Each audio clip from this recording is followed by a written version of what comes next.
Comment la Grèce antique a influencé l'art contemporain. L'exposition La Grèce des origines entre rêve et archéologie, qui se tient au Musée d'archéologie nationale de Saint-Germain-en-Laye à Paris, est une immersion dans le passé selon un parcours rétrospectif en 2 temps. D'une part, nous sommes transportés dans le monde grec antique des 4e et 3e millénaires avant Jésus-Christ, au moyen des idoles et vases cycladiques qui nous sont présentés, et jusqu'aux découvertes des civilisations mycéniennes et minoennes. D'autre part, nous sommes confrontés à une période historique plus proche, la fin du XIXe et le début du XXe siècle, où toutes ces fouilles archéologiques extraordinaires ont été réalisées, rendant à la lumière notre passé. Car, comme il l'est clairement rappelé au commencement de l'exposition, la Grèce a reconstruit son passé en même temps qu'elle fondait son État. Notre attention est donc appelée sur l'impact qu'ont eu ces découvertes d'une importance considérable sur le reste du monde, et plus précisément en France à l'époque même où elles furent révélées. L'intérêt pour les fouilles archéologiques qui se déroulent en Grèce est alors largement répandu, et de tous côtés la volonté d'y prendre part est grande.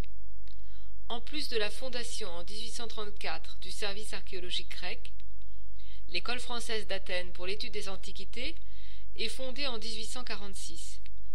Puis l'Allemagne à son tour crée son propre institut en 1874, suivi par d'autres pays. Ainsi la Grèce récemment libérée devient un vaste terrain de fouilles qui suscite un intérêt international. Le monde entier se passionne pour le déroulement de ces fouilles et les importantes découvertes qui sont faites suscitent l'admiration générale. Les figures emblématiques de l'allemand Heinrich Schliemann et de l'anglais Arthur Evans, dont les noms sont respectivement étroitement liés à la découverte des civilisations mycéniennes et minoennes, semblent avoir joué, volontairement ou non, un rôle primordial dans la diffusion d'une vision renouvelée du passé, permettant ainsi les liens qui vont se développer entre l'Antiquité grecque, si fertile, et la modernité européenne. Pour cette raison, l'exposition insiste particulièrement sur les découvertes des 2 archéologues et sur la réception dont elles furent l'objet. De plus, une large place est faite à la reproduction, art autant que procédé, qui va contribuer de façon décisive à la connaissance élargie et à la renommée de ces découvertes. Parmi ces artistes de grand talent, le plus connu est alors Émile Gilleron, qui travaille sur place en Grèce.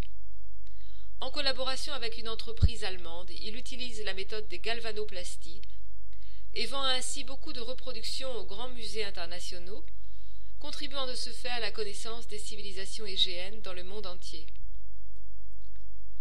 L'influence de ces découvertes est immédiate et manifeste, surtout dans le domaine des arts et du spectacle. Toutes ces richesses exhumées de la terre grecque, ornées de dessins, de figures, de représentations du monde végétal, de formes animales et humaines, mais également de crêtes, avec les fresques de Knossos qui révèlent couleurs et costumes, sont autant de nouveaux regards sur ce monde si ancien. Cette découverte d'un trésor jusqu'alors caché va influencer l'esthétique de ce début de siècle et constituer une source d'inspiration pour les créateurs, qui y trouveront matière à de nouvelles idées. Après avoir suivi les repères qui balisent l'itinéraire historiographique des fouilles archéologiques en Grèce, et avoir admiré pléthore de reproductions, mais aussi un nombre non négligeable d'originaux, nos déambulations à travers l'exposition nous mènent à la dernière salle.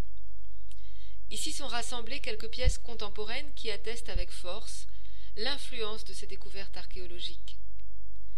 Des décors de théâtre pour Phèdre de Léon Bakst, des costumes créés pour La Furie de Jules Bois, en passant par la haute couture de Mariano Fortuny, jusqu'à la décoration intérieure du légendaire paquebot Aramis. Les anciennes civilisations égéennes inspirent les artistes modernes, et l'esthétique des antiques nourrit la création contemporaine. Parce qu'en se jouant des frontières géographiques et temporelles, c'est l'art qui possède le mieux la force d'unir et d'intégrer.